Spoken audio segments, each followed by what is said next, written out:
Hello everyone, इस video में हम लोग स्पेक्ट्रम के लास्ट में जो चार्ट है उन चार्ट को कवर करेंगे और ये चार्ट बहुत ज़्यादा इंपॉर्टेंट है। यहीं से प्रश्न पूछे जाते हैं मॉडर्न हिस्ट्री में। तो चलिए शुरू करते हैं हम लोग। विशिष्ट आंदोलन से संबंध जो व्यक्तित्व थे उनके बारे में सबसे पहले जानेंगे। स्वदेशी आंदोलन से कौन कौन लोग जुड़े थे, क्या क्या रोल था इनका, क्या क्या हुआ। जो भी इम्पोर्टेंट चीज़ है वही सिर्फ इसमें दिया हुआ है, जितना पूछा जाता है उतना ही, कुछ एक्स्ट्रा नहीं है, इसलिए कम समय में इसे बहुत अच्छे से आप तैयार कर सकते हैं। लोकमान्य बाल गंगाधर तिलक, ये बम्बई और पूना में स्वदेशी की भावना का प्रचार प्रसार किया था बाल गंगाधर तिलक ने, और लोगों में राष्ट्र प्रेम की भावना जगाने के लिए शिवाजी और गणपति महोत्सव का आयोजन प्रारंभ किया था। इन्होंने इस बात पर भी बल दिया कि स्वराज्य की प्राप्ति हेतु स्वदेशी बहिष्कार और राष्ट्रीय शिक्षा को सर्वोपरि रखना चाहिए। तिलक ने सहकारी केंद्रों की स्थापना की और स्वदेशी वस्तु प्रचारणी सभा का नेतृत्व किया। ध्यान रखिएगा, सहकारी केंद्रों की स्थापना किसने की? तिलक ने किया। स्वदेशी वस्तु प्रचारणी सभा का नेतृत्व किसने किया? बाल गंगाधर तिलक ने। और गणेश महोत्सव किसने शुरुआत किया? तो बाल गंगाधर तिलक ने। दूसरे स्वदेशी आंदोलन से संबंधित है लाला लाजपत राय। इन्होंने आंदोलन का पंजाब और उत्तरी भारत के अन्य राज्यों में प्रसार किया। अपने अभियान में इन्हें अजीत सिंह से सहायता मिली थी। इसके अलावा कायस्थ समाचार में प्रकाशित उनके लेखों में तकनीकी शिक्षा और औद्योगिक आत्मनिर्भरता का समर्थन किया था लाला लाजपत राय ने।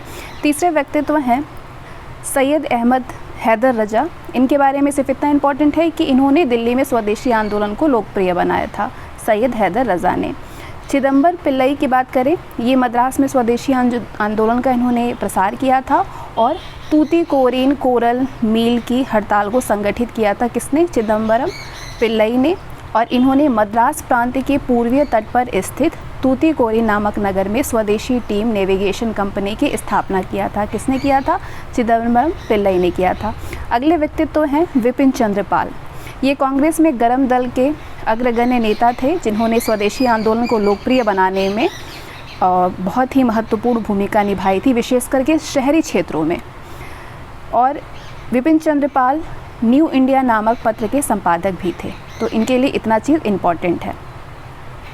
लियाकत हुसैन की बात करें तो पटना के लियाकत हुसैन ने बहिष्कार का समर्थन किया। 1906 में ईस्ट इंडिया रेलवे हड़ताल में महत्वपूर्ण भूमिका निभाई। इसके अलावा इन्होंने मुसलमानों में राष्ट्रवादी भावनाएं जगाने के लिए उर्दू में अनेक उत्तेजक लेख भी लिखे।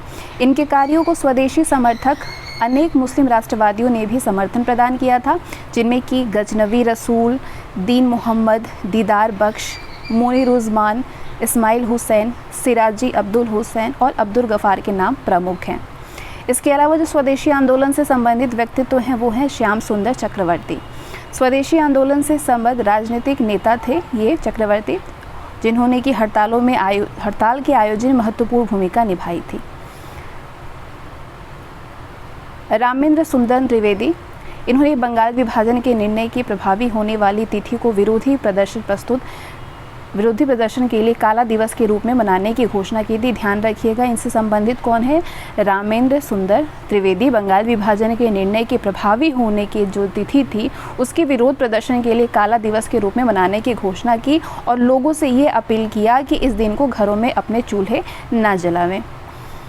रविंद्रनाथ टैगोर, ये राष्ट्रीय स्वतंत्रता संघर्ष में लोगों को भाग लेने के लिए प्रेरित करने के लिए अनेक देशभक्तिपूर्ण गीतों की रचना की। रविंद्रनाथ टैगोर ने बंगाली लोक संगीत के माध्यम से राष्ट्रवादियों में साम्राज्यवादी शासन के विरुद्ध संघर्ष करने की प्रेरणा जगाई। इन्होंने कई स्वदेशी भंडार गृहों को भी स्थापना की थी और लोगों से आह्वान किया था कि राष्ट्रीय सौहार्द बढ़ाने के लिए रक्षाबंधन का पर्व हर्षोल्लास से मनावें। इनका मत था कि रक्षाबंधन से लोगों में भ्रातृत्व की भावना का विकास होगा। रविंद्रनाथ टैगोर। अगले हैं अरविंद घोष। इन्होंने आंदोलन को बंगाल के अतिरिक्त देश के अन्य भागों में भी प्रारंभ करने की वकालत की थी। 1906 में स्थापित बंगाल नेशनल कॉलेज का प्रधानाचार्य नियुक्त किया गया था अरविंद घोष को, जिसका उद्देश्य था लोगों में राष्ट्रवादी भावनाओं को प्रोत्साहन और भारत की स्थिति संस्कृति से संबद्ध शिक्षा व्यवस्था में सुधार। अरविंद घोष ने वंदे मातरम नामक पत्र का कई वर्षों तक संपादन भी किया। इस पत्र के माध्यम से अरविंद घोष ने स्वदेशी आंदोलन को प्रोत्साहित करने के लिए अनेक संपादकीय लेखों का प्रकाशन भी किया।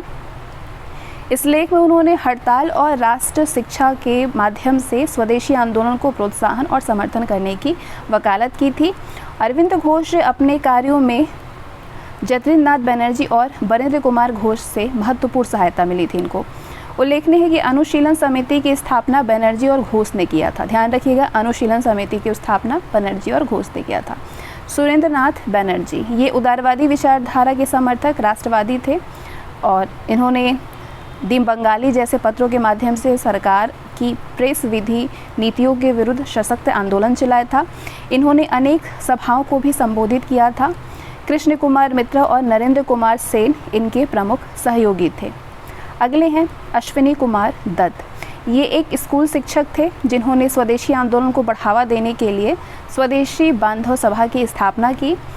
अश्विनी कुमार दत्त बारिसल के मुस्लिम काश्तकारों द्वारा चलाए गए आंदोलन का नेतृत्व भी किया। अगले हैं प्रमथनाथ मित्र, बारेंद्र कुमार घोष, जतिन्द्रनाथ मुखर्जी। इन तीनों ने मिलकर के कलकत्ता में अनुशीलन समिति की स्थापना की थी। प्रमथनाथ मित्र, बरेंद्र कुमार घोष और जतिन्द्र मुखर्जी।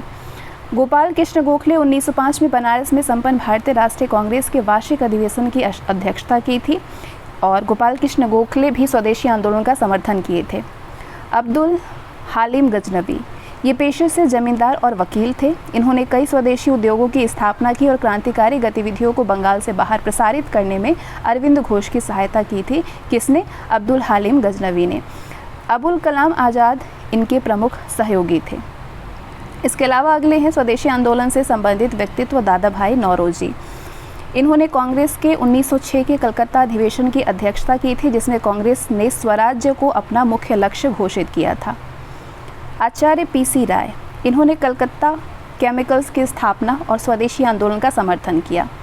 मुकुंददास, रजनीकांत सेन, देवेंद्र लाल राय, गिरिंद्र मोहिनी दोषी, सैयद अबू मोहम्मद, इन्होंने स्वदेशी की तर्ज पर अनेक देशभक्तिपूर्ण गीतों की रचना की थी। गिरीश चंद्र घोष, सूर्योदय प्रसाद, विद्या विनोद और अमृतलाल बोस ये नाटककार थे जिन्होंने अपने रचनात्मक कार्यों के माध्यम से स्वदेशी आंदोलन को प्रोत्साहित करने का प्रयास किया था। सारे व्यक्तित्व तो इम्पॉर्टेंट है लेकिन इतने पूछे नहीं जाते हैं, कुछ इम्पॉर्टेंट व्यक्तित्व हैं वही पूछा जाता है। अश्विनी कुमार बनर्जी ये स्वदेशी कार्यकर्ता थे।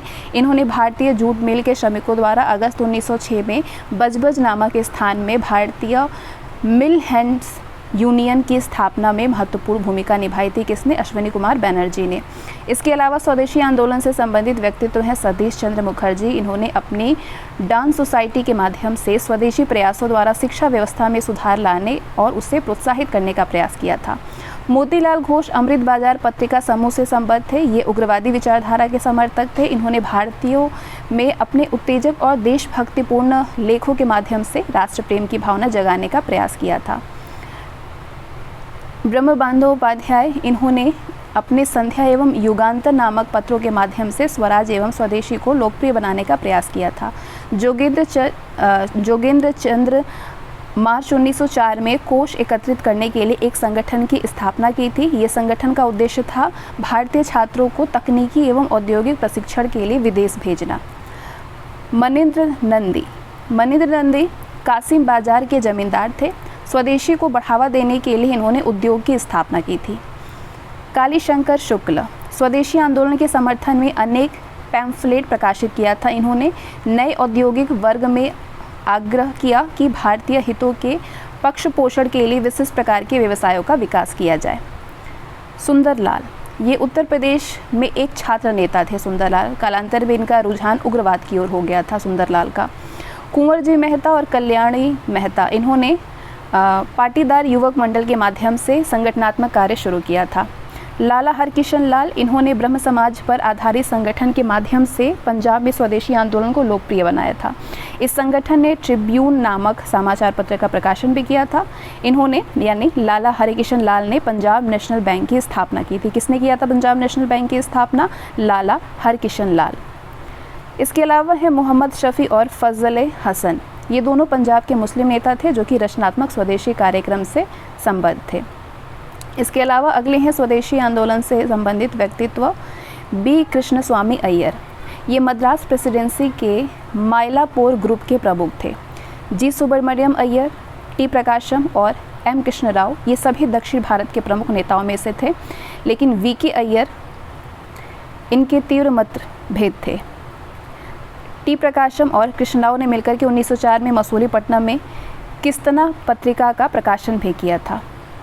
सुब्रमण्यम भारती, ये एक प्रख्यात कवि और तमिल क्रांतिकारी समूह के सदस्य थे। तमिल क्षेत्रों में राष्ट्रीय भावनाओं के उत्थान और प्रसार में इन्होंने प्रशंसनीय भूमिका निभाई थी। प्रभात कुसुम राय चौधरी, अपूर्व कुमार घोष, ये दोनों पेशे से वकील थे और इन्होंने मजदूरों को संगठित करने में महत्वपूर्ण भूमिका निभाई थी। प्रेमतोष बोस, ये एक अन्य प्रमुख मजदूर नेता थे प्रेमतोष बोस। हेमचंद्र कानूनगो, इनका नाम आपने सुना होगा, कई बार पूछा गया है। हेमचंद्र कानूनगो, इनकी गणना देश के प्रथम क्रांतिकारी नेताओं में होती है। क्रांतिकारी गतिविधियों के प्रशिक्षण के लिए ये पेरिस गए। इन्होंने पेरिस से लौटने के बाद कलकत्ता में एक बम कारखाना और धार्मिक स्कूल की स्थापना की। किसने किया? हेमचंद्र कानूनगो ने। प्रफुल्ल चाकी और खुदीराम बोस, ये दोनों क्रांतिकारी राष्ट्रवादी थे जिन्होंने 30 अप्रैल को कैनेडी की गाड़ी पर बम फेंका था। किसने? प्रफुल्ल चाकी और खुदीराम बोस ने कैनेडी के गाड़ी पे बम फेंका 30 अप्रैल को। पुलिन दास, इन्होंने दक्कन अनुशीलन की स्थापना की थी। ये 12 डकैती कांड से भी संबद्ध थे। नेक्स्ट है मदन मोहन मालवीय और मोतीलाल नेहरू, ये प्रांतीय स्वायत्तता और गैर राजनीतिक स्वदेशी आंदोलन के पक्षधर थे। सचिंद्रनाथ सान्याल, ये सारे जिनके बारे में बात हो रही है सारे स्वदेशी आंदोलन से संबंधित व्यक्तित्व हैं। सचिंद्र सान्याल जो थे ये बनारस के क्रांतिकारी थे जिन पर कि एम समाध्यक्ष के विचारों का गहरा प्रभाव था। एम समाध्यक्ष संध्या के संपादक थे। और ये आखिरी हैं सावरकर बंधु, इन्होंने महाराष्ट्र में कपड़ा मिल मालिकों से धोतियों को अत्यंत कम दाम पर बेचने का आग्रह किया था। महाराष्ट्र के कपड़ा मिल मालिकों से धोतियों को अत्यंत कम दाम पर बेचने का आग्रह किसने किया? सावरकर बंधु ने। ये सारे व्यक्तित्व जो है स्वदेशी आंदोलन से संबंधित थे। अब आगे हम बात करेंगे असहयोग आंदोलन से संबंधित कौन कौन थे, उनका क्या क्या रोल था, क्या क्या हुआ। सबसे पहले महात्मा गांधी, जितना इंपॉर्टेंट है उतना ही स्टार्ट पे दिया हुआ है। महात्मा गांधी, मार्च 1920 में इन्होंने अपना घोषणा पत्र जारी किया था जिसमें कि उन्होंने अहिंसक असहयोग आंदोलन प्रारंभ करने की घोषणा की थी। घोषणा पत्र कब जारी किया था? मार्च 1920 में। गांधी जी असहयोग आंदोलन के सबसे प्रमुख नेता थे। इन्होंने लोगों से स्वदेशी सिद्धांत और प्रवृत्तियों को अपनाने का आग्रह किया जिसमें कि चरखे का प्रयोग, सूत काटना और छुआछूत को दूर करने जैसी बातें भी शामिल हैं। 1921 में महात्मा गांधी ने पूरे भारत का भ्रमण किया और लाखों लोगों को संबोधित किया। फरवरी 1922 में उत्तर प्रदेश के चौरी चौरा नामक स्थान पर हिंसा की घटनाओं के मद्देनज़र इन्होंने अपना आंदोलन वापस ले लिया था। चौरी चौरा कांड जो हुआ उसके बाद गांधी जी ने अपना आंदोलन वापस ले लिया। अन्य व्यक्तित्व हैं असहयोग आंदोलन से संबंधित CR दास। कांग्रेस के 1920 के नागपुर अधिवेशन में CR दास ने असहयोग आंदोलन के प्रस्ताव के पक्ष में महत्वपूर्ण भूमिका निभाई थी और कालांतर में आंदोलन प्रारंभ होने पर अपना सक्रिय योगदान दिया था। CR दास प्रख्यात वकील थे लेकिन आंदोलन के पक्ष में इन्होंने वकालत का परित्याग कर दिया था। इनके 3 प्रमुख सहयोगी थे कौन कौन? मिदनापुर में वीरेंद्र नाथ सैमसल, चटगांव में GM सेनगुप्ता और कलकत्ता में सुभाष चंद्र बोस। अपने इन सहयोगियों के साथ मिलकर के CR दास ने हिंदू मुस्लिम एकता की स्थापना के लिए महत्वपूर्ण प्रयास किए थे। अगले हैं असहयोग आंदोलन से संबंधित जवाहरलाल नेहरू। इन्होंने असहयोग आंदोलन के प्रचार प्रसार में महत्वपूर्ण भूमिका निभाई थी और किसान सभा के गठन और क्रियाकलापों में सहयोग प्रदान किया था। गांधी जी के द्वारा असहयोग आंदोलन को वापस ले जाने के निर्णय का इन्होंने तीव्र विरोध किया था। किसने? जवाहरलाल नेहरू ने, जब असहयोग आंदोलन गांधी जी ने वापस ले लिया था, जब चौरी चौरा कांड हुआ था। इसके अलावा असहयोग आंदोलन से संबंधित है GM सेनगुप्ता। ये बंगाली राष्ट्रवादी नेता थे सेनगुप्ता, जिन्होंने असम के चाय बागानों के मजदूरों की हड़ताल और उनकी मांगों को पूर्ण समर्थन प्रदान किया था। GM सेनगुप्ता ने। बसंती देवी, ये CR दास की पत्नी थी। बसंती देवी 1921 में गिरफ्तार होने वाले स्वयंसेवकों में ये पहली महिला स्वयंसेवक थी। कौन? बसंती देवी। असहयोग आंदोलन से संबंधित थी ये। वीरेंद्र नाथ सैमसल, इन्होंने मिदनापुर में कोंताई और तामलुक सब डिवीज़नों में यूनियन बोर्ड विरोधी प्रदर्शनों को संगठित किया था। वीरेंद्र नाथ सैमसल ने नवंबर-दिसंबर 1921 में इन्होंने मिदनापुर में कर न अदायगी अभियान चलाया था। मिदनापुर में कर न अदायगी अभियान किसने चलाया था? वीरेंद्र नाथ सैमसल ने। ध्यान रखिएगा। जितेंद्र नाथ बनर्जी, जितने व्यक्तित्व की बात हो रही है सारे असहयोग आंदोलन में इनका योगदान रहा है। जितेंद्र नाथ बनर्जी, इन्होंने बोगरा, पाबना और वीरभूमि में 1921 में चलाए गए बंदोबस्त अभियान के विरुद्ध किसानों को संगठित किया था। सुभाष चंद्र बोस, असहयोग आंदोलन को पूर्ण सहयोग प्रदान किया था सुभाष चंद्र बोस ने और इनके समर्थन में सिविल सेवा से इन्होंने त्यागपत्र दे दिया था। इन्हें कलकत्ता के नेशनल कॉलेज में प्राचार्य नियुक्त किया था सुभाष चंद्र बोस को किया गया। अली बंधु, ये शौकत अली और मोहम्मद अली दो अली बंधु हैं। ये खिलाफत आंदोलन के इन दोनों नेताओं ने गांधी जी को अपने भारत भ्रमण में सहयोग पहुंचाया था और आंदोलन को पूर्ण समर्थन भी प्रदान किया था अली बंधुओं ने। और आंदोलन के प्रसार में भी इन दोनों नेताओं ने महत्वपूर्ण भूमिका निभाई थी। अखिल भारतीय खिलाफत सम्मेलन में मोहम्मद अली ने घोषणा किया कि किसी भी मुसलमान का ब्रिटिश सेना में रहना धर्म विरुद्ध है। बाद में इन दोनों को हिरासत में लेकर के जेल भेज दिया गया था। मोतीलाल नेहरू, गांधी जी द्वारा असहयोग के आग्रह के कारण इन्होंने अपनी वकालत छोड़ दी। 1921 में इन्हें गिरफ्तार भी कर लिया गया। तत्कालीन अन्य प्रसिद्ध वकील जिन्होंने आंदोलन के समर्थन में अपनी वकालत छोड़ दी थी उनमें से हैं M.R. जयकर, सैफुद्दीन किचलू, वल्लभ भाई पटेल, C. राजगोपालाचारी, T. प्रकाशम और आसफ अली। इन प्रसिद्ध वकीलों के अपने पेशे से त्यागपत्र, ये थोड़ा सा ब्लर हो गया, अपने पेशे से त्यागपत्र देने के कारण तत्कालीन अन्य भारतीयों जो कि सरकारी सेवाओं और सरकारी संस्थाओं से संबंध विच्छेद करके आंदोलन की मुख्य धारा से जुड़े थे, उनमें राष्ट्रवादी भावनाओं का अभूतपूर्व संचार हुआ था। असहयोग आंदोलन में योगदान था लाला लाजपत राय का भी। प्रारंभ में लाला लाजपत राय असहयोग की नीति से सहमत नहीं थे और शिक्षण संस्थाओं के बहिष्कार की नीति का विरोध कर रहे थे, लेकिन बाद में आंदोलन का समर्थन करने लगे लाला लाजपत राय। यहाँ तक कि उन्होंने 1922 में आंदोलन वापस ले जाने के निर्णय का भी तीव्र विरोध किया था। राजेंद्र प्रसाद, इन्होंने बिहार में असहयोग आंदोलन को लोकप्रिय बनाने में महत्वपूर्ण भूमिका निभाई थी। बिहार में किसने महत्वपूर्ण भूमिका निभाई असहयोग आंदोलन के समर्थन में? राजेंद्र प्रसाद ने।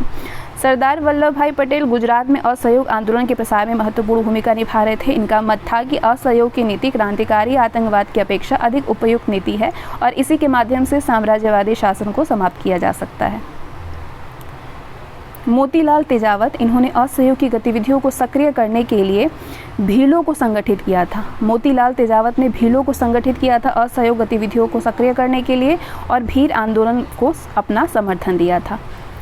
अलूरी सीताराम राजू, इन्होंने आंध्र में जनजातियों को संगठित किया था और उनकी मांगों को असहयोग आंदोलन से जोड़ करके जनजातीय क्षेत्रों में असहयोग की भावना के प्रचार में महत्वपूर्ण कार्य किया था सीताराम राजू ने। हसरत मोहानी, इनके नाम से परिचित होंगे आप लोग, ये खिलाफत के नेता थे। इन्होंने अली बंधुओं की गिरफ्तारी की निंदा की थी और भारत को पूर्ण आज़ादी दिए जाने की मांग की थी हजरत मोहानी ने। पुरुषोत्तम दास ठाकुरदास, जमुना दास, द्वारका दास, केवास जी, जहांगीर, फ्रोजे सेतना और शीतलवाद, ये सभी औद्योगिक एवं व्यापारी वर्ग से संबद्ध थे। इन्होंने 1920 में असहयोग विरोधी एसोसिएशन की स्थापना की थी। पुरुषोत्तम दास ठाकुरदास ने, जमुना दास, द्वारका दास ने, ये दोनों एक ही नाम है इनके, केवास जी, जहांगीर, फ्रोजे सेतनाथ और शीतलवाद। कुहमद हाजी, कालांथिंगल मामद, अली मूसलियार, सीथी कोया थंगल और इम्बेची कोया थंगल, इन सभी ने विभिन्न स्थानों में स्थापित खिलाफत गणराज्यों के अध्यक्षों की भूमिका निभाई थी। के माधवन नायर, यू गोपाला मेनन, याकूब हसन और पी मोइदीन कोया, ये सभी खिलाफत के नेता थे। इन्होंने असहयोग आंदोलन को अपना महत्वपूर्ण समर्थन भी प्रदान किया। फरवरी 1921 में इन्हें गिरफ्तार कर लिया गया था। इसके अलावा असहयोग आंदोलन से संबंधित थे मोहम्मद उस्मान, ये एक अन्य खिलाफत प्रदर्शनकारी थे जिन्होंने कलकत्ता में अनेक स्वयंसेवी संगठन और ट्रेड यूनियन को संगठित किया था। स्वामी विश्वानंद, ये रामजस अग्रवाल नामक एक मारवाड़ी खदान कार्यकर्ता का सक्रिय सहयोग प्राप्त हुआ था स्वामी विश्वानंद को। स्वामी विश्वानंद ने स्वामी दर्शनानंद के साथ में मिलकर के असहयोग आंदोलन के समर्थन में रानीगंज और झरिया की अनेक कोयला एवं खनिजों की खानों में मजदूरों को संगठित किया था। किशन सिंह एवं मोटा सिंह, इन्होंने जालंधर एवं होशियारपुर में 1920 में बड़बर अकाली दल का गठन किया और कर न अदायगी आंदोलन चलाया था। असहयोग आंदोलन को लोकप्रिय बनाने में इन दोनों की महत्वपूर्ण भूमिका रही थी। जयराम दास दौलतराम, ये महात्मा गांधी के निकट सहयोगी और इन्होंने असहयोग आंदोलन को लोकप्रिय बनाने में महत्वपूर्ण भूमिका निभाई थी। इसके अलावा स्वामी गोविंदानंद गांधी जी के कट्टर समर्थक थे। राजद्रोह के आरोप में मई 1921 पे 5 वर्ष के लिए कारावास की सज़ा इनको हो गई थी। बाद में ये कांग्रेस के विरोधी हो गए। ऐसे Dange, RS दिबंकर, BD सथाई, RV Nadkarni, SV Deshpande और KN जोगलेकर, ये सभी सिद्धांतवादी छात्र समूहों से संबद्ध थे और आंदोलन को प्रोत्साहित करने में इन्होंने सक्रिय योगदान किया, किंतु ये गांधीवादी विचारों की तर्ज पर अनेक कार्यक्रमों को चलाने में समर्थक नहीं थे। ये सभी RB लोटवाला नामक एक समाजवादी करोड़पति व्यवसायी से अत्यधिक प्रेरित थे। ऐसे डांगे ने 1921 में गांधी वर्सेस लेनिन नामक पुस्तक लिखी थी। ऐसे डांगे पुस्तक पूछा जाता है। ऐसे डांगे ने 1921 में गांधी वर्सेस लेनिन नामक पुस्तक लिखी थी। इस पुस्तक में डांगे ने कारखानों के राष्ट्रीयकरण, जमींदार भूमि को काश्तकारी के मध्य वितरित करने तथा स्वराज्य की स्थापना की वकालत की थी। थिरुविका, इन्होंने मजदूर आंदोलन को प्रोत्साहित किया और बकिंघम एवं कर्नाटक कपड़ा मिलों में जुलाई से अक्टूबर 1921 तक चलाने वाली हड़ताल को सक्रिय सहयोग प्रदान किया था। थिरुविका ने सिंगारवेलु चेट्टियार, ये मद्रास के एक प्रसिद्ध वकील और मजदूर संगठनकर्ता थे और इन्होंने स्वतंत्रता आंदोलन के दौरान मजदूरों के उदय में प्रशंसनीय भूमिका निभाई थी। सिंगारवेलु चेट्टियार ने, ये दक्षिण भारत के प्रथम साम्यवादी थे। ये अहिंसक असहयोग की नीति को पूंजीवादी एकाधिकार के विरुद्ध प्रयोग किए जाने के समर्थक थे। कोंडा वेंकटापाया, A कालेश्वर राव, T प्रकाशम और पट्टाभी सीतारामैया, इन सभी ने आंध्र डेल्टा क्षेत्र में असहयोग आंदोलन का नेतृत्व किया था। दुगिराला गोपाल कृष्णैया, इन्होंने गुंटूर जिला के चिरालापराला नामक छोटे से शहर के निवासियों को सरकार द्वारा शहर में नगर पालिका के निर्माण के प्रस्ताव और स्थानीय करों में वृद्धि करने के विरुद्ध प्रदर्शन करने के लिए संगठित किया था। NC बारदोलोई, ये असम के कांग्रेसी नेता थे जिन्होंने असहयोग आंदोलन का समर्थन किया था, लेकिन ये बागानों में हड़ताल किए जाने के विरोधी थे क्योंकि ये स्वयं एक बागान मालिक थे। NC ने अंबिकागिरी राय चौधरी, ये असम केसरी के नाम से विख्यात थी। अंबिकागिरी, असमैया लोगों पर इनके व्यक्तित्व की गहरी छाप थी। इन्होंने असम वासियों में राष्ट्र प्रेम की भावनाएं जागृत करने में महत्वपूर्ण भूमिका निभाई थी। मुजफ्फर अहमद, इन्होंने कलकत्ता में प्रारंभिक साम्यवादी संगठन की स्थापना की थी। MN रॉय और नलिनी गुप्ता के विचारों का इन पर गहरा प्रभाव था।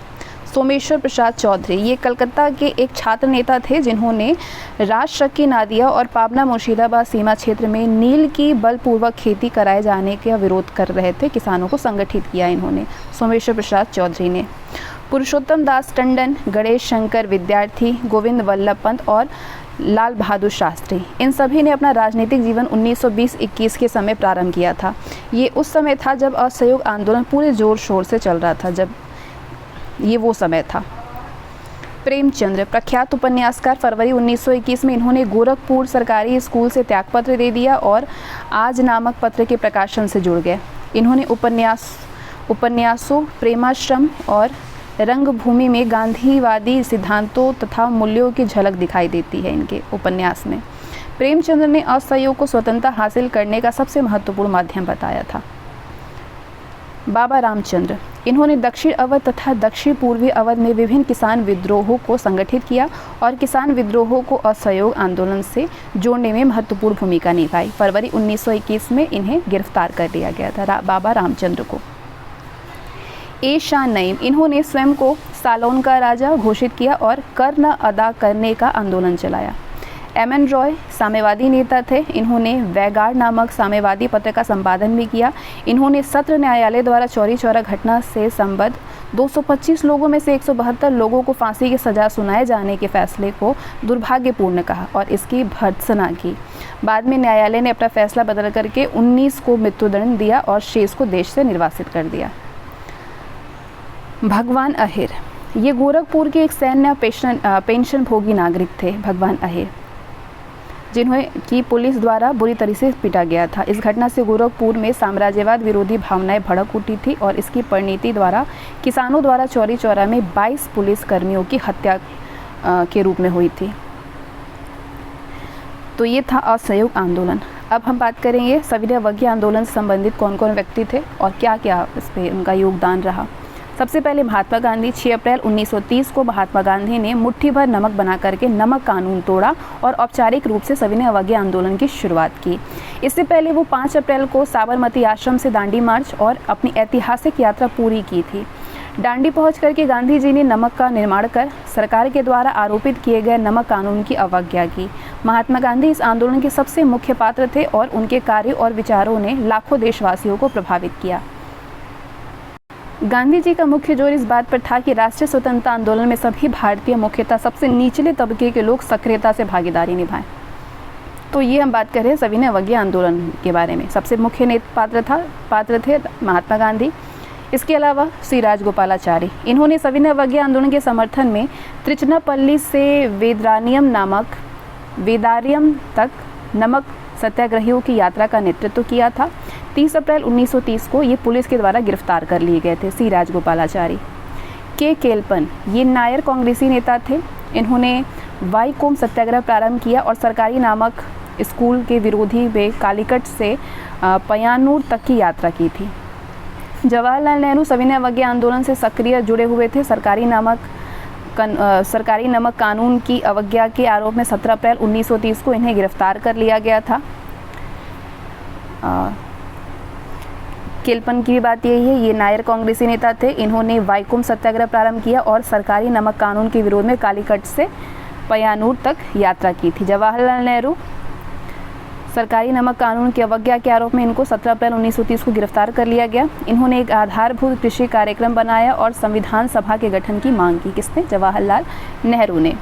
इसके अलावा सविनय अवज्ञा आंदोलन संबंधित कौन कौन व्यक्तित्व हैं? पी कृष्णा पिल्लई, इन्होंने राष्ट्रीय ध्वज को पूरे देश में फहराए जाने की अपील की और 17 अप्रैल 1930 को कालीकट के तट पर पुलिस के द्वारा किए गए लाठीचार्ज की इन्होंने भर्त्सना की थी। बाद में उन्होंने केरल कम्युनिस्ट आंदोलन को संगठित किया। खान अब्दुल गफ्फार खान, इन्होंने उत्तर पश्चिमी सीमांत प्रांत में स्वयंसेवियों का संगठन बनाया जिसमें कि खुदाई खिदमतगार के नाम से इसको जाना जाता था। इस संगठन को लाल कुर्ती वाले खान अब्दुल गफ्फार खान संबंधित हैं। इन्होंने एक संगठन बनाया जिसका नाम खुदाई खिदमतगार नाम रखा। बादशाह खान और उनके संगठन खुदाई खिदमतगार ने सविनय अवज्ञा आंदोलन को लोकप्रिय बनाने में महत्वपूर्ण भूमिका निभाई थी। सरोजनी नायडू, भारतीय राष्ट्रीय कांग्रेस की अध्यक्ष बनने वाली ये प्रथम भारतीय महिला थी। इन्होंने धरसाड़ा नामक स्थान पे नमक सत्याग्रहियों के जुलूस का नेतृत्व किया और सरकारी नमक कारखाने के सम्मुख तीव्र प्रदर्शन किया। धरसाड़ा में नमक आंदोलनकारियों में गांधी जी के पुत्र मणिलाल और गांधी जी के दक्षिण अफ्रीका में निकट सहयोगी रहे इमाम साहब का नाम भी उल्लेखनीय है। सूर्यसेन चटगांव विद्रोह ग्रुप के 2 सरकारी शस्त्रग्राहों पर आक्रमण किया था और प्रांतीय सरकार की स्थापना की घोषणा की। इन्होंने भारतीय गणराज्य की सेना के नाम से एक घोषणा जारी की और भारतीयों से ब्रिटिश शासन की नीतियों के विरुद्ध विद्रोह करने की अपील की। अब्बास तैयब जी, बम्बई में एक मुस्लिम राष्ट्रवादी नेता जिन्होंने गांधी जी की गिरफ्तारी के उपरांत उनका स्थान ले लिया था, लेकिन बाद में सरकार ने इन्हें भी गिरफ्तार कर लिया। अगर अभी तक आपने मॉडर्न हिस्ट्री नहीं पढ़ा है ना, तो ये पढ़ लीजिए, बहुत इम्पॉर्टेंट है। अम्बालाल साराभाई और कस्तूरभाई लाल भाई, इन्होंने कांग्रेस और बॉम्बे मिल मालिकों एवं उद्योगपतियों के मध्य गतिरोध को दूर करने के मोतीलाल नेहरू द्वारा किए जा रहे प्रयासों का पूर्ण समर्थन किया था। अम्बालाल साराभाई और कस्तूरबा लाल भाई। प्रसिद्ध उद्योगपतियों जैसे कि जी.डी. बिरला, जमुना लाल बजाज। जी.डी. बिरला, इन्होंने 1 से 5 लाख तक दान में दिए थे। जमुना लाल बजाज, जिन्होंने कई वर्षों तक कांग्रेस के कोषाध्यक्ष का दायित्व संभाला था, बम्बई में गांधी जी के मुख्य प्रतिनिधि के रूप में भी कार्य किए थे। तो ये जो उद्योगपति हैं, बिरला, जमुना लाल बजाज, इसके अलावा होमी मोदी, बालचंद्र हीराचंद्र, लालजी नारंगी, पुरुषोत्तम दास ठाकुरदास और लाला श्रीराम, इन्होंने आंदोलन में प्रथम चरण में से उसे प्रशंसनीय सहयोग प्रदान किया था। प्रथम चरण में आंदोलन को मार्च 1931 में बॉम्बे मिल ऑनर्स एसोसिएशन के अध्यक्षीय भाषण में होमी मोदी ने कहा कि यद्यपि स्वदेशी आंदोलन ने भारतीय उद्योगों के विकास में महत्वपूर्ण भूमिका निभाई, किंतु इसकी हड़तालों तथा प्रदर्शनों की रणनीति से भारतीय उद्योग और व्यवसाय जगत पर बुरा प्रभाव पड़ा है। नारंगी और ठाकुर दास, जिनकी 1921 के दौर में आंदोलन में महत्वपूर्ण भूमिका अदा कर रहे थे, उन्होंने मांग किया कि वित्त, मुद्रा, बजट नीति और रेलवे से संबंधित नीतियों में भारत का पूर्ण अधिकार होना चाहिए। हालांकि सितंबर 1930 के बाद आंदोलन को समर्थन प्रदान करने में उद्योगपतियों और व्यवसायियों के रुख में उल्लेखनीय कमी आई थी। इस समयावधि में अनेक बार उद्योगपति और कांग्रेस के मध्य तीव्र मतभेद भी दर्ज किए गए हैं। अगले संबंधित हैं चंद्रप्रभा सैकिया ने। इन्होंने असम में कदारी गाँव वासियों को सरकारी वन कानूनों के उल्लंघन हेतु प्रेरित किया था। सुभाष चंद्र बोस और GM सेनगुप्ता, इन्होंने बंगाल कांग्रेस के एक धड़े के रूप में प्रतिद्वंदी संगठन की स्थापना और सविनय अवज्ञा के प्रसार में सराहनीय योगदान दिया था। 1933 में गांधी जी द्वारा आंदोलन स्थगित किए जाने के निर्णय किया था। सुभाष चंद्र बोस ने इसकी कड़ी आलोचना की थी। विठल भाई पटेल ने भी सुभाष चंद्र बोस के विचारों का पूर्ण समर्थन किया था। बुंगा माझी और सोमरा मांझी, इन्होंने बिहार में हजारीबाग क्षेत्र में आंदोलन के प्रसार तथा उसे लोकप्रिय बनाने में महत्वपूर्ण भूमिका निभाई थी। कालका प्रसाद रायबरेली के एक स्थानीय नेता थे, जिन्होंने कर न अदायगी आंदोलन को प्रोत्साहन दिया था।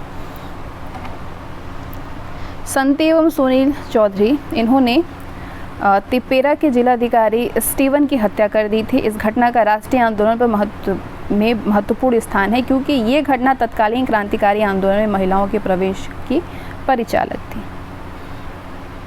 सेठ अचल सिंह, ये एक राष्ट्रवादी जमींदार थे। इन्होंने आगरा में ग्राम सेवा संघ का वित्त पोषण किया और क्षेत्रीय सांप्रदायिक दंगों को समाप्त करने में महत्वपूर्ण भूमिका निभाई थी। सेठ अचल सिंह अहिंसा की नीति के कट्टर समर्थक थे। शेख अब्दुल्ला, ये मुस्लिम स्नातक थे, जिन्होंने बाद में उपनिवेश के विरुद्ध संघर्ष का रास्ता अपना लिया था। 31 जुलाई 1931 को शेख अब्दुल्ला ने श्रीनगर जेल पर आक्रमण किया, जहां पुलिस फायरिंग में 21 बंदी मारे गए थे। इनका PN बजाज के नेतृत्व वाले जम्मू हिंदू मेहमान विरोधी संगठन से भी गहन समर्थक था।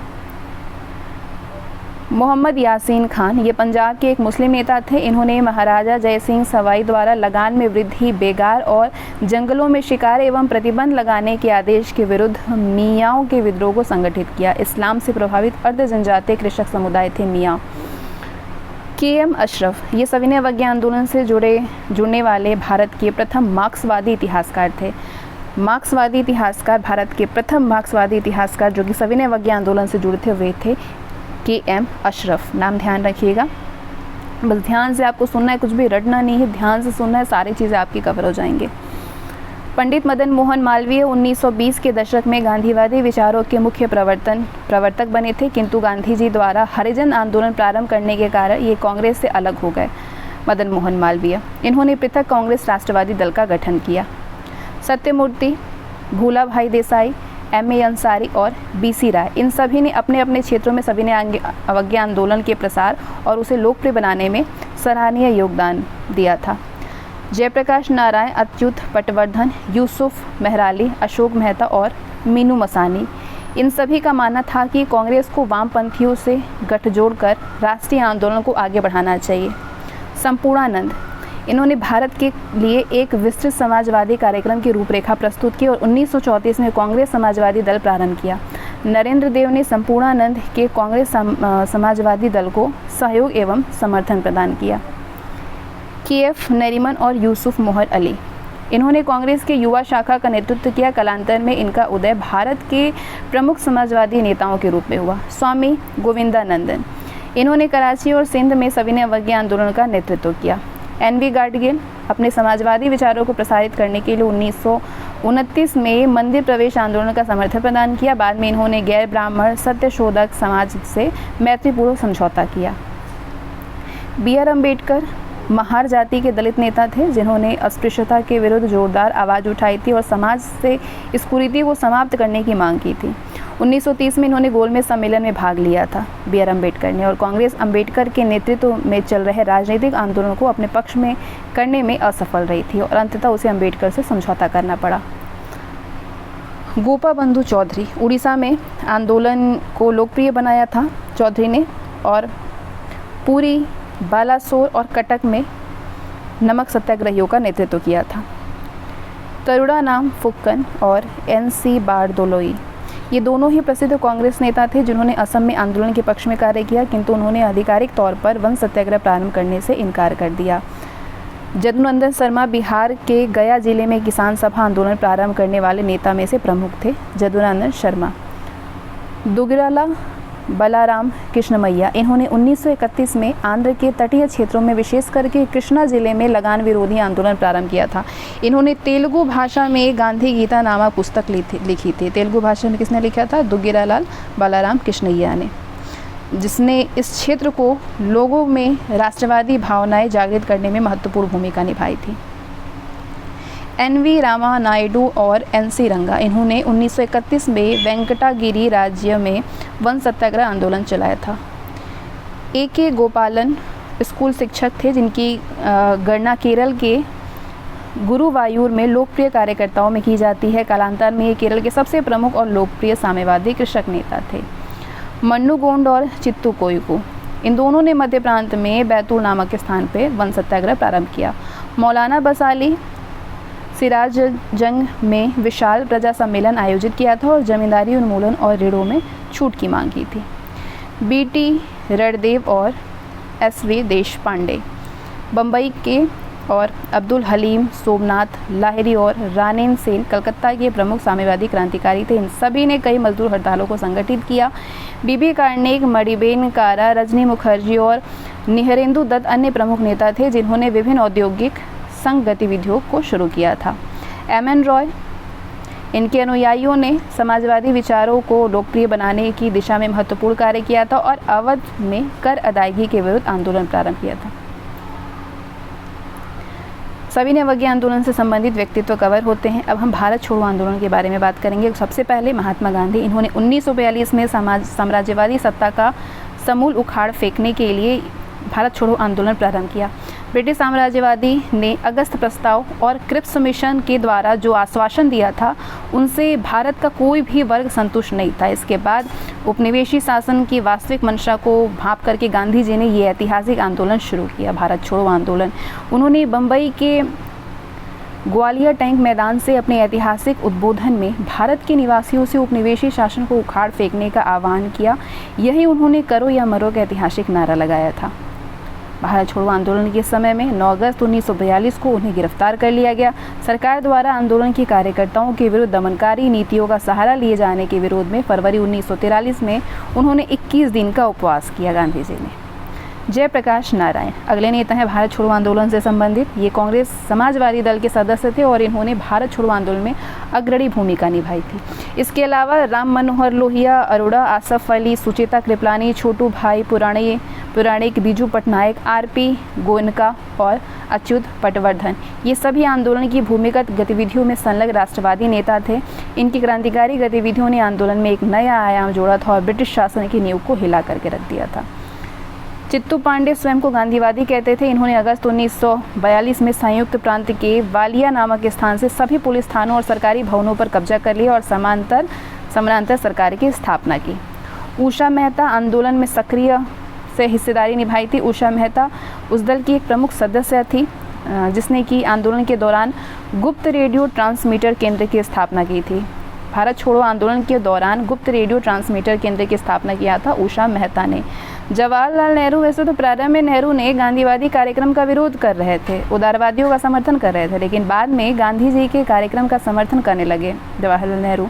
8 अगस्त 1942 को भारत छोड़ो प्रस्ताव पास करने में इन्होंने महत्वपूर्ण भूमिका अदा की थी। सुमति मोरारजी, इन्होंने अच्युत पटवर्धन को उनकी भूमिगत गतिविधियों के संचालन में महत्वपूर्ण योगदान दिया। कालांतर में इनकी गणना भारत की प्रसिद्ध महिला उद्योगपति में की जाने लगी थी। सुमति मोरारजी का रासबिहारी बोस, ये एक प्रसिद्ध क्रांतिकारी थे जिन्होंने 1942 में इंडियन इंडिपेंडेंस लीग का अध्यक्ष इनको चुना गया था। मार्च 1942 में स्थापित हुआ था ये लीग।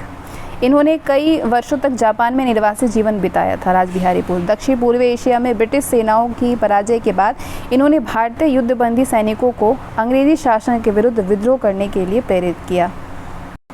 कैप्टन मोहन सिंह, ये एक भारतीय सैनिक थे जो कि द्वितीय विश्व युद्ध में ब्रिटेन की ओर से युद्ध कर रहे थे। कैप्टन मोहन सिंह, किंतु जापानी सेनाओं ने इन्हें बंदी बना कर लिया था और जापानी सेना के अधिकारियों ने इन्हें भारत की आज़ादी के लिए जापानी सेना के साथ मिलकर के कार्य करने का आदेश दिया। इन्हें INA यानी इंडियन नेशनल आर्मी का कमांडर नियुक्त किया गया था कैप्टन मोहन सिंह को। सुभाष चंद्र बोस 1943 में इंडियन नेशनल आर्मी की सदस्यता इन्होंने ग्रहण किया। सुभाष चंद्र बोस ने तुम मुझे खून दो मैं तुम्हें आज़ादी दूंगा नामक ये नारा सुभाष चंद्र बोस का एक बहुत महत्वपूर्ण नारा था, जिसने कि बाद के वर्षों में भारतीयों में राष्ट्र प्रेम की भावना का प्रसार किया था। इनके नेतृत्व में INA ने भारत के स्वतंत्रता संघर्ष में महत्वपूर्ण भूमिका निभाई और ब्रिटिश सत्ता को कड़ी चुनौती दी।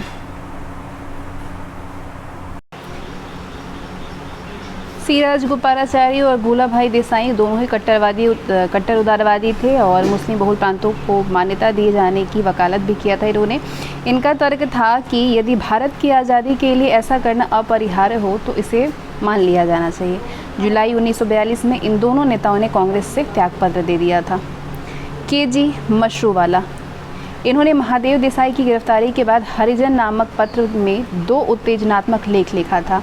इनका उद्देश्य भारतीय में राष्ट्र प्रेम की भावनाओं को जागृत करना था।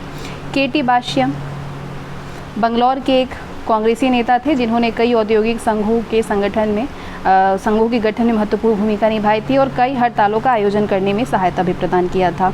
सतीश सामंत स्थानीय कांग्रेसी नेता और ताम्लुक जातीय सरकार के प्रथम सर्वाधिनायक थे।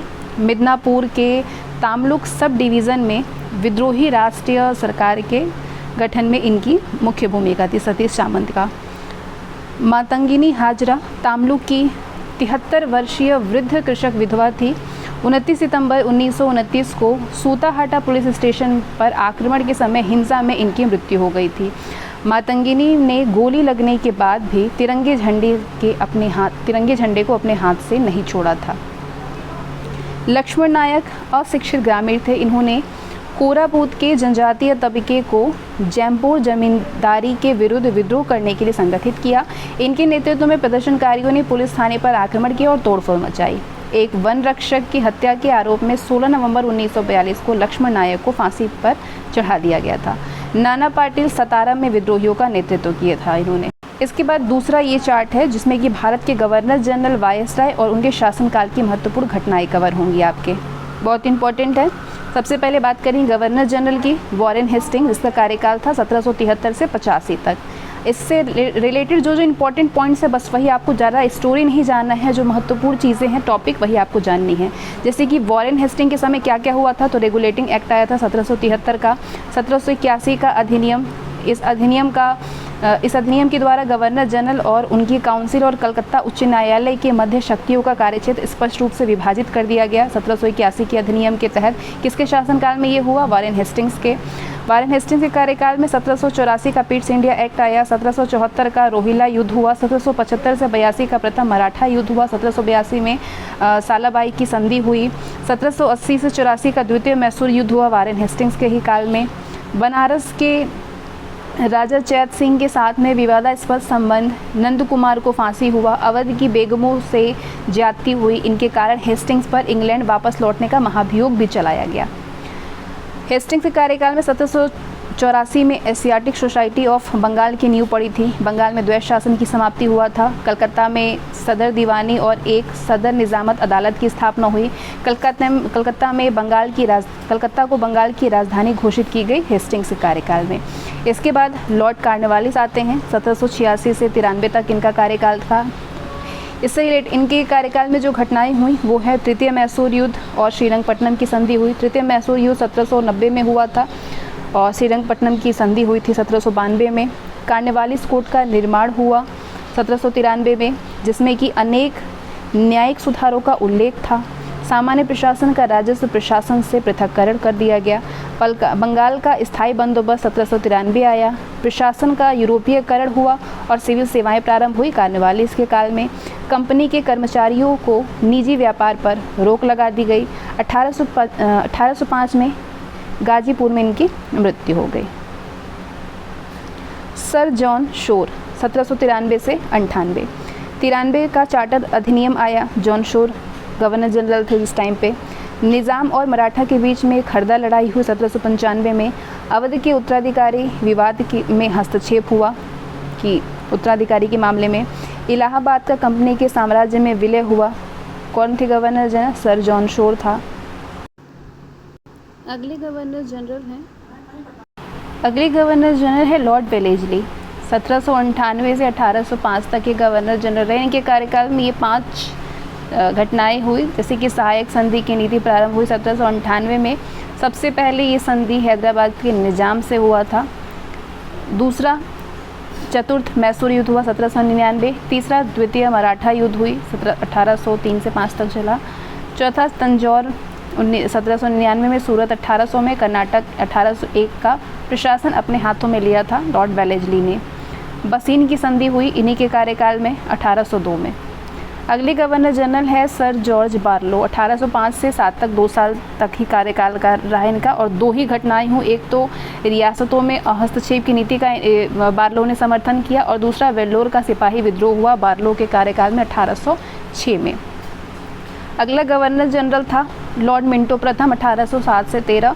रणजीत सिंह के साथ में अमृतसर की संधि हुई 1809 में मिंटो प्रथम के कार्यकाल में। इसके बाद 1813 में लॉर्ड हेस्टिंग्स आया गवर्नर जनरल के तौर पे। 1823 तक इसका कार्यकाल रहा। 5 घटनाएं हुई। एक तो अंग्रेज़ नेपाल का युद्ध हुआ 1814 से 16 तक, और दूसरा फिर 16 में क्या हुआ, अंग्रेज़ नेपाल के युद्ध में सागौली का संधि हुआ 1816 में। दूसरी घटना हुई हेस्टिंग्स के कार्यकाल में तृतीय मराठा युद्ध 1817 में, और मराठा परिसंघ का कंपनी के साम्राज्य में विलय हुआ। बम्बई प्रेसिडेंसी की स्थापना हुई 1818 में। पिंडारियों का दमन भी हेस्टिंग्स के कार्यकाल में हुआ 1817-18 में। सिंधिया के साथ में संधि हुआ 1817 में। मद्रास के गवर्नर थॉमस मुनरो और रैयतवारी बंदोबस्त लागू किया हेस्टिंग्स ने 1820 में।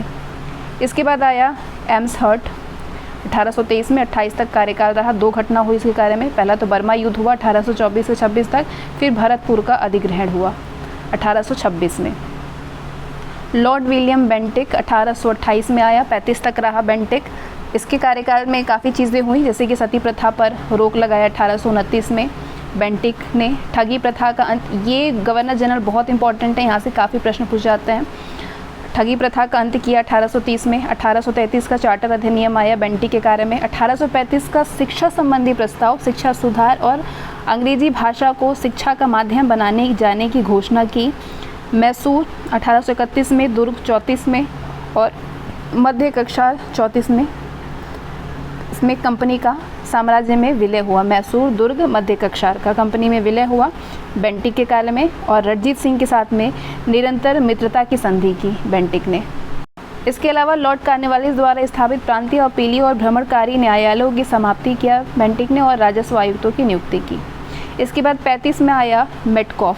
1835 में प्रेस एक्ट पारित हुआ, जिसके द्वारा समाचार पत्रों पर लगाई गई पाबंदियां हटा ली गई मेटकॉफ के कार्य में। लॉर्ड ऑकलैंड आया 1836 में। प्रथम अफगान 2 घटना हुई इसके कार्य में। एक तो प्रथम अफगान युद्ध हुआ, दूसरा रणजीत सिंह की मृत्यु हुई ऑकलैंड के कार्यकाल में। लॉर्ड एलनबरो के कार्यकाल में सिंध का विलय हुआ और ग्वालियर के साथ में युद्ध हुआ। लॉर्ड हार्डिंग प्रथम के कार्यकाल में प्रथम अंग्रेज सिख युद्ध हुआ 1846 में, और लाहौर की संधि हो गई 46 में ही। सामाजिक सुधार, जैसे बालिका हत्या, नरबली की प्रथा पर रोक लगाया हार्डिंग प्रथम ने। लॉर्ड डलहौजी, यहाँ से भी प्रश्न पूछे जाते हैं। 48 में आया ये, 1856 तक रहा। द्वितीय अंग्रेज सिख युद्ध हुआ डलहौजी के कार्य में, और पंजाब का कंपनी साम्राज्य में विलय हो गया 49 में। निचले बर्मा या पेगू का अधिग्रहण हुआ। व्यक्तिगत के सिद्धांत का शुभारंभ किया डलहौजी ने, जिसके अंतर्गत सतारा, जैतपुर और संभल, उदयपुर, झांसी, नागपुर, अवध का कंपनी में विलय हुआ। वुड का शिक्षा संबंधी डिस्पैच और स्थानीय भाषा के स्कूलों तथा सरकारी कॉलेज की स्थापना हुई। रेलवे माइनूट 1853 में, ये स्मरण पत्र है रेलवे माइनूट 1853 में। 1853 में बम्बई और ठाणे के मध्य प्रथम रेल चलाई गई डलहौजी कार्यकाल में। दूसरी 1854 में कलकत्ता एवं रानीगंज के मध्य चलाई गई। डलहौजी के कार्यकाल में टेलीग्राम और डाक सुधार। 40,000 मील लंबी टेलीग्राफ लाइन द्वारा कलकत्ता, बम्बई, मद्रास और पेशावर को आपस में जोड़ा गया, और 2 पैसे के शुल्क पर राष्ट्रीय डाक सेवा प्रारंभ की गई। गंगा नहर को खोल दिया गया। प्रत्येक प्रांत में लोक निर्माण विभाग की स्थापना हुई। विधवा पुनर्विवाह अधिनियम आया 1856 में। पेशवा की पेंशन की समाप्ति हुई डलहौजी के कार्यकाल में 1853 में। इसके बाद कैनिंग है, कार्यकाल में 2 घटना हुई, और ये कैनिंग भले 2 घटना हुई, लेकिन ये इम्पॉर्टेंट है। इसके कार्य में 1857 में कलकत्ता, मद्रास और बम्बई में 3 नए विश्वविद्यालयों की स्थापना हुई और 1857 का पहला स्वतंत्रता क्रांति जो हुआ है, ये क्रांतिकारी आंदोलन था 1857, इसका विद्रोह कैनिंग के कार्यकाल में हुआ। तो ये थे गवर्नर जनरल। अब वायसराय के बारे में जानते हैं। लॉर्ड कैनिंग 1858 से 62 तक। 1858 के भारत सरकार अधिनियम द्वारा कंपनी के शासन की समाप्ति और शासन का प्रत्यक्ष नियंत्रण ब्रिटिश ताज के हाथों में आ गया। यूरोपीय सेना द्वारा श्वेत विद्रोह हुआ। नागरिक विविध संहिता आई। भारत दंड संहिता और फौजदारी विधि संहिता का निर्माण हुआ। भारतीय शासन अधिनियम आया। पुलिस विभाग का गठन हुआ 1861 में कैनिंग के कार्य में। इसके बाद लॉर्ड एल्गिन प्रथम आया। इसके काल में वहाबी आंदोलन हुआ। पश्चिमोत्तर सीमा प्रांत में कबायलियों के दमन के लिए चलाया गया अम्बेला अभियान चला। लॉर्ड जॉन लॉरेंस, इसके कार्यकाल में भूटान युद्ध हुआ। कलकत्ता, बम्बई और मद्रास में हाईकोर्ट की स्थापना हुई। लॉर्ड मेयो, काठियावाड़ में राजकोट कॉलेज और भारतीय युवराजों को राजनीतिक प्रशिक्षण देने के लिए अजमेर में मेयो कॉलेज की स्थापना हुई। भारतीय सांख्यिकी सर्वेक्षण की स्थापना लॉर्ड मेयो के कार्यकाल में हुआ, ध्यान रखिएगा। भारतीय सांख्यिकी सर्वेक्षण की स्थापना। कृषि, ये इम्पोर्टेंट है, कृषि एवं वाणिज्य विभाग की स्थापना। केंद्र तथा प्रांतों के मध्य राजस्व के बंटवारे की नई प्रणाली का शुभारंभ हुआ। 1871 में भारत की प्रथम जनगणना हुई मेयो के कार्यकाल में। राज्यों में रेलवे व्यवस्था का शुभारंभ हुआ। राज्यों में बात हो रही। इसके बाद अगला वायसराय है नॉर्थबुर्ग। प्रिंस ऑफ वेल्स की भारत यात्रा हुई 1875 में। बड़ौदा के गायकवाड़ पर मुकदमा चला। पंजाब में कूगा आंदोलन हुआ। नॉर्थबुर्ग जब उस टाइम पे वायसराय था। लॉर्ड लिटन 1876 से 78 में भयंकर दुर्भिक्ष जिससे कि मद्रास, बम्बई, मैसूर, हैदराबाद, मध्य भारत के कई हिस्से और पंजाब बुरी तरीके से प्रभावित हुआ था। लिटन उस टाइम वायसराय था। रिचर्ड स्ट्रेटजी की अध्यक्षता में अकाल आयोग की नियुक्ति हुई 1878 में। राजकीय उपाधि अधिनियम ब्रिटेन की महारानी विक्टोरिया की कैसरे हिंद की उपाधि धारण की लिटन के काल में। वर्नाकुलर प्रेस एक्ट के समय लिटन वायसराय था। आर्म्स एक्ट, द्वितीय अफगान युद्ध हुआ इसके कार्य में। लिटन के बाद रिपन आया 1880 में। 1884 तक 4 साल रहा। इसके कार्यकाल में यार्ड घटनाएं हुई। अफगानिस्तान की संधि, मैसूर के शासकों, गद्दी की वापसी, श्रमिकों की दशा में सुधार के लिए प्रथम कारखाना अधिनियम पारित हुआ। वर्नाकुलर प्रेस एक्ट की समाप्ति हुई। वित्तीय विकेंद्रीकरण की नीति का नियमितीकरण, स्थानीय स्वशासन संबंधी सरकारी प्रस्ताव, सर विलियम हंटर की अध्यक्षता में शिक्षा आयोग की नियुक्ति हुई। इल्बर्ट बिल विवाद हुआ रिपन के काल में। रिपन के बाद डफरिन आया 1884 से 88। इसके कार्य में 2 घटना हुई। एक तो तृतीय बर्मा युद्ध हुआ, दूसरा भारतीय राष्ट्रीय कांग्रेस की स्थापना के समय वायसराय कौन था? लॉर्ड डफरिन था। इसके बाद लॉर्ड लैंसडाउन 1888 से 94 तक। कारखाना अधिनियम इसी के कार्य में आए, ध्यान रखिएगा इसको। कारखाना अधिनियम 1891 में आया जिस टाइम वायसराय था लॉर्ड लैंसडाउन। सिविल सेवा का इंपीरियल, प्रांतीय और अधीन सेवाओं में वर्गीकरण हुआ। भारतीय परिषद अधिनियम भी आया इसके समय में 1892 में। भारत एवं अफगानिस्तान के मध्य सीमा निर्धारण के लिए डूरंड आयोग की स्थापना हुई। इसके बाद लॉर्ड एल्गिन द्वितीय आया जिसके कार्य में ये 2 घटना हुई। एक तो चित्राल विद्रोह हुआ, दूसरा पूना में प्लेग का प्रकोप। चापेकर बंधुओं द्वारा 2 ब्रिटिश अधिकारियों की हत्या हुई जिस टाइम पे वायसराय था लॉर्ड एल्गिन द्वितीय। करजन, इसके कार्यकाल भी बहुत इंपॉर्टेंट है। काफ़ी सारी घटनाएं हुई जैसे कि पुलिस प्रशासन में सुधार के लिए 8 ड्यूज फ्रेजर की अध्यक्षता में पुलिस आयोग का गठन हुआ। विश्वविद्यालय आयोग की स्थापना, भारतीय विश्वविद्यालय अधिनियम पारित हुआ। उद्योग एवं वाणिज्य विभाग की स्थापना, कलकत्ता कॉरपोरेशन एक्ट, प्राचीन स्मारक संरक्षण अधिनियम, बंगाल का विभाजन हुआ। कृषि बैंक की बंगाल के विभाजन के समय वायसराय कौन था? लॉर्ड कर्जन था। कृषि बैंक की स्थापना हुई। पूसा में कृषि अनुसंधान की स्थापना हुई। रेलवे बोर्ड की स्थापना हुई। कर्जन किचनर विवाद हुआ। तिब्बत में यंग्स बैंड मिशन आया 1904 में। इसके बाद लॉर्ड मिंटो द्वितीय आया 1905 में, दस्तक रहा था। बंग भंग विरोधी आंदोलन और स्वदेशी आंदोलन को दबाने का प्रयास किया। 1907 में सूरत अधिवेशन में कांग्रेस का विभाजन हुआ। आगा खां द्वारा मुस्लिम लीग की स्थापना हुई। 1906 में वायसराय कौन था? लॉर्ड मिंटो द्वितीय। इसके बाद आया लॉर्ड हार्डिंग द्वितीय। 1911 में बंगाल प्रेसिडेंसी की स्थापना हुई। बंगाल और मद्रास प्रेसिडेंसियों की तरह भारत की राजधानी कलकत्ता से दिल्ली स्थानांतरित 1911 में हुआ। किसके कार्यकाल में? लॉर्ड हार्डिंग उस समय वायसराय था। मदन मोहन मालवीय द्वारा हिंदू महासभा की स्थापना हुई 1915 में। सम्राट जॉर्ज पंचम की भारत यात्रा के उपलक्ष्य में दिल्ली दरबार का आयोजन हुआ। इसके बाद अगला वायसराय बना लॉर्ड चेम्सफोर्ड 1916 में। तिलक और एनी बेसेंट के द्वारा पृथक होम रूल की स्थापना हुई। कांग्रेस का लखनऊ अधिवेशन हुआ। कांग्रेस एवं मुस्लिम लीग के मध्य लखनऊ समझौता हुआ। गांधी जी की दक्षिण अफ्रीका से स्वदेशी वापसी के उपरांत साबरमती आश्रम की स्थापना हुई। 1916 में खेड़ा सत्याग्रह हुआ। अहमदाबाद में सत्याग्रह हुआ। मॉन्टेग्यू की घोषणाएं आई। भारत सरकार अधिनियम आया 1919 वाला, रॉलेट एक्ट 1919। ये सारी चीज़ें जो हैं ये जेम्स फोर्ड के कार्यकाल में हो रहा था। जलियांवाला बाग हत्याकांड भी इसी के समय में हुआ। असहयोग और खिलाफत आंदोलन प्रारंभ हुआ। पूना में महिला विश्वविद्यालय की स्थापना हुई। शिक्षा व्यवस्था में सुधार के लिए स्टैंडर्ड कमीशन की नियुक्ति हुई। बाल गंगाधर तिलक की मृत्यु भी जेम्स फोर्ड के कार्यकाल में हुआ। एसपी सिन्हा की बिहार के गवर्नर के पद पर नियुक्त हुए और ये गवर्नर बनने वाले प्रथम भारतीय थे। अभी तक गवर्नर जनरल आप पढ़ रहे थे, अब ये गवर्नर की बात हो रही है। लॉर्ड रीडिंग, चौरी चौरा की घटना जिसके फलस्वरूप गांधी जी ने असहयोग आंदोलन वापस ले लिया, इसके काल में हुआ था। केरल में मोपला विद्रोह हुआ। 1910 के प्रेस एक्ट और 1919 के रॉलेट एक्ट की वापसी हुई रीडिंग के काल में। फौजदारी कानून संशोधन अधिनियम और कपास पर उत्पाद शुल्क की समाप्ति हुई। मुल्तान, अमृतसर, दिल्ली, अलीगढ़ और कलकत्ता में भीषण सांप्रदायिक दंगे हुए। काकोरी ट्रेन डकैती हुआ। स्वामी श्रद्धानंद की हत्या हुई। CR दास और मोतीलाल नेहरू द्वारा स्वराज्य पार्टी की स्थापना हुई। 1923 में ICS की परीक्षा दिल्ली और लंदन में करोन का निर्णय हुआ।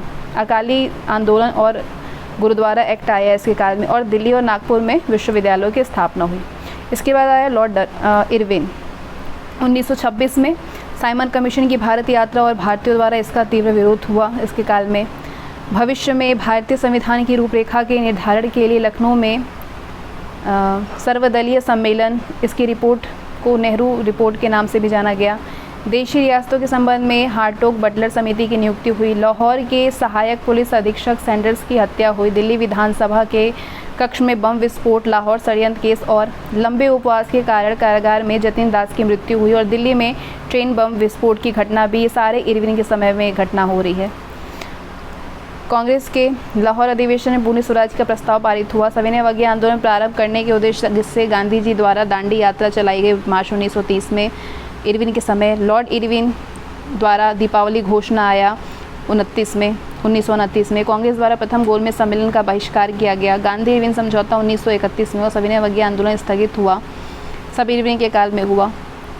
इसके बाद आया वेलिंगटन। द्वितीय गोलमेज सम्मेलन असफल रहा जो वेलिंगटन के समय में हुआ था। सविनय अवज्ञा आंदोलन पुनः प्रारंभ हुआ 1933 में।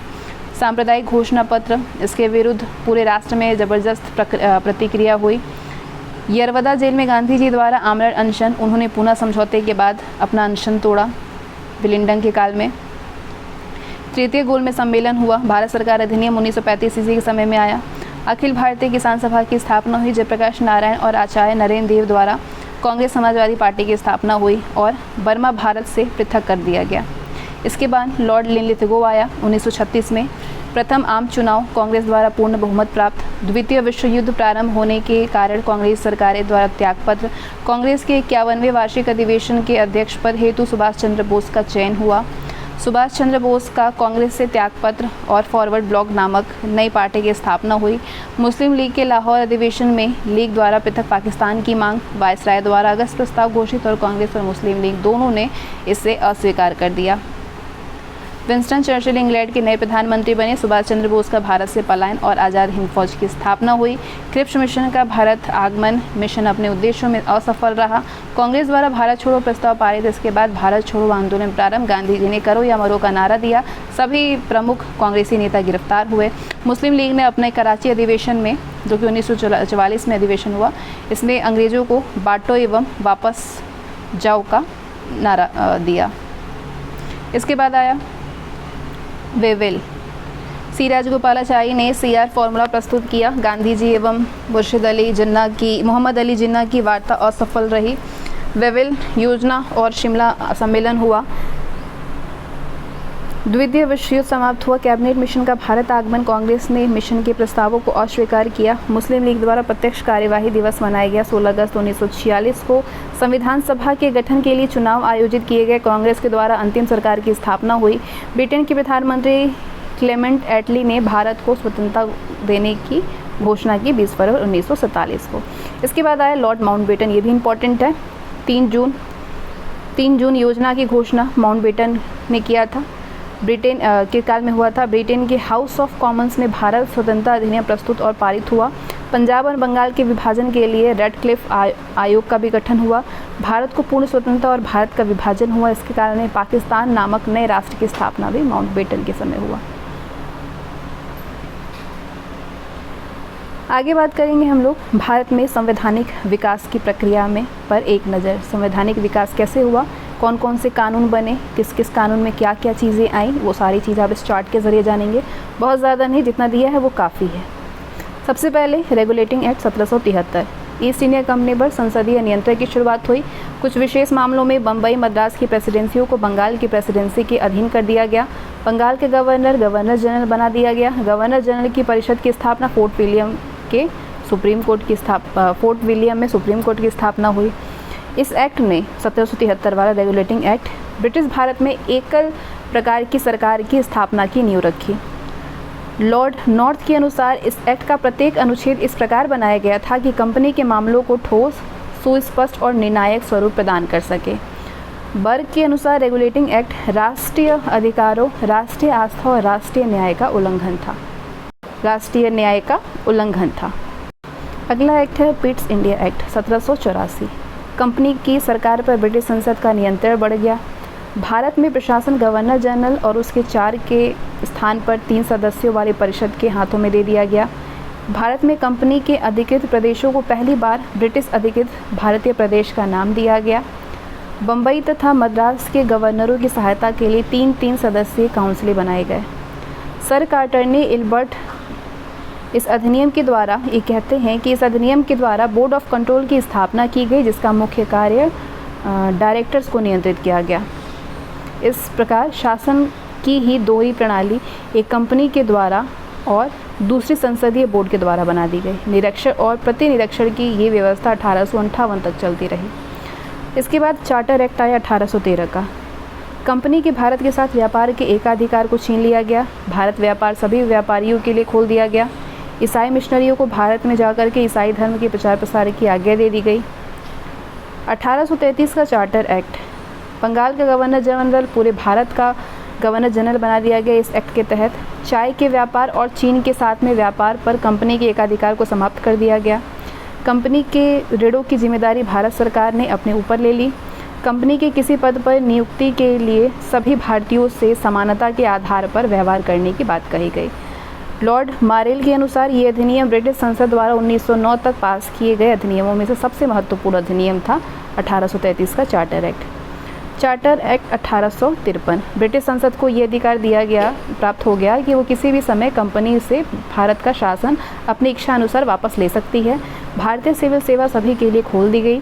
पहली बार व्यवस्थापिकाओं को ये अधिकार दे दिया गया कि वे अपने अनुरूप नियमों का निर्माण कर सकती है। 1858 का अधिनियम, ये भारत का शासन कंपनी के हाथों में ब्रिटिश ताज ने ले लिया। गवर्नर जनरल को वायसराय की उपाधि दी गई। अब वो भारत में ताज का प्रतिनिधि होगा। भारत सचिव तथा भारत परिषद की स्थापना की गई। बोर्ड ऑफ कंट्रोल और कोड ऑफ डायरेक्टर्स को समाप्त कर दिया गया 1858 अधिनियम के तहत। भारत परिषद अधिनियम 1861 के तहत केंद्र प्रेसिडेंसियों एवं प्रांतों में विधान परिषदों की स्थापना हुई। काउंसिलों में गैर सरकारी सदस्यों की नियुक्ति हुई। इसके बाद आया भारतीय परिषद अधिनियम 1892, जिसके तहत केंद्रीय एवं प्रांतीय परिषदों के आकार एवं कार्यक्षेत्र का विस्तार हुआ। व्यवस्थापिका सभा के सदस्यों को निश्चित दशाओं के अंतर्गत बजट पर विचार विमर्श करने का अधिकार दिया गया। परिषद के सदस्यों को प्रश्न पूछने का अधिकार दिया गया। इसके बाद आया बहुत इंपॉर्टेंट भारतीय परिषद अधिनियम, जिसको मार्ले मिंटो सुधार कहा जाता है, 1909। इसके तहत भारतीय परिषद और गवर्नर जनरल की कार्यप्रणाली में भारतीयों की नियुक्ति का प्रथम बार प्रावधान आया। परिषदों को पहली बार विधान परिषदों की संख्या दी गई। मुस्लिमों के लिए पृथक सांप्रदायिक मताधिकार की स्थापना की गई। परिषदों में गैर सरकारी प्रस्तावों को लाने की भी प्रक्रिया प्रारंभ हुई। इसके बाद आया मॉन्टेग्यू चेम्सफोर्ड सुधार, भारत सरकार अधिनियम 1919। इसके तहत प्रांतों में द्वैत शासन व्यवस्था, प्रांतों के ऊपर केंद्रीय नियंत्रण में कुछ ढीलापन, केंद्रीय व्यवस्थापिका को 2 सदनों में विभक्त कर दिया गया, भारतीय विधानसभा और भारतीय राज्य परिषद। प्रांतीय व्यवस्थापिका के सदस्यों की संख्या में वृद्धि कर दी गई। सिखों, आंग्ल भारतीय, ईसाई और यूरोपियों को भी पृथक प्रतिनिधि प्रदान कर दिया गया। बहुत इंपॉर्टेंट एक्ट है ये, भारत सरकार अधिनियम 1935। इसके तहत भारतीय संघ की स्थापना और प्रांतों को स्वशासन का अधिकार दिया गया। शासन के संपूर्ण विषयों को 3 भागों में संघीय, प्रांतीय और संवर्ती में बांट दिया गया। 1935 के चार्टर एक्ट, भारत सरकार अधिनियम के तहत संघ सरकार के लिए द्वैध शासन की व्यवस्था की गई और संघीय न्यायालय एवं केंद्रीय बैंक की स्थापना की गई। इसके बाद भारतीय स्वतंत्रता अधिनियम 1947 आया, जिसके तहत ब्रिटिश संसद की उत्तरदायिता एवं प्रभुसत्ता की समाप्ति हुई। डोमिनियन व्यवस्थापिकाओं संप्रभुता संपन्न बन गई। गवर्नर जनरल और प्रांतीय गवर्नर संवैधानिक प्रमुख बन गए। ब्रिटिश सम्राट की देशी राज्यों से सर्वोच्च सत्ता समाप्त हो गई। 15 अगस्त 1943 को भारत का विभाजन करके भारत और पाकिस्तान नामक 2 स्वतंत्र राज्यों के निर्माण का प्रावधान किया गया। ब्रिटिश साम्राज्य की भारत सम्राट की उपाधि समाप्त कर दी गई। इसके बाद कुछ और चार्ट रह गए जिसको हम लोग नेक्स्ट वीडियो में कवर करेंगे और ये पूरा कंप्लीट हो जाएगा। आज अभी के लिए सिर्फ इतना ही, इतना आप देख लीजिए, बहुत इंपॉर्टेंट है। और उसके बाद अगले वीडियो में आपको बाकी के चार्ट मिलेंगे।